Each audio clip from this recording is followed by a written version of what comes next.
Je pense que ce n'est pas du tout un sujet de mode, mais c'est vraiment un sujet de fond.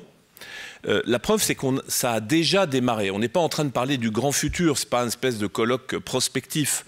Il y a déjà plein de choses qui se passent. On voit très bien, nous, dans nos propres chiffres, que d'ores et déjà, la gare est habitée, entre guillemets, par les pratiques numériques.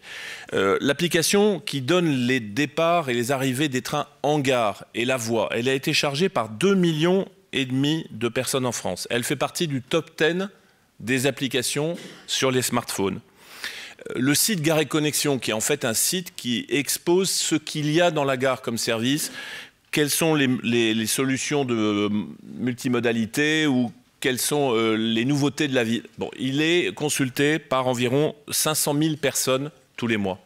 Donc si on part de cette idée qu'on va à la fois être sur le numérique collectif et sur le numérique individuel, on voit tout de suite, et je terminerai par là, que cette nouvelle mobilité, c'est une opportunité pour les gares, parce que les gares vont être plus que jamais une plateforme de correspondance, c'est-à-dire un lieu stratégique qui doit être aménagé, dans lequel on doit être accompagné, et qui est le lieu charnière entre un mode de transport très collectif et les solutions, entre guillemets, du dernier kilomètre.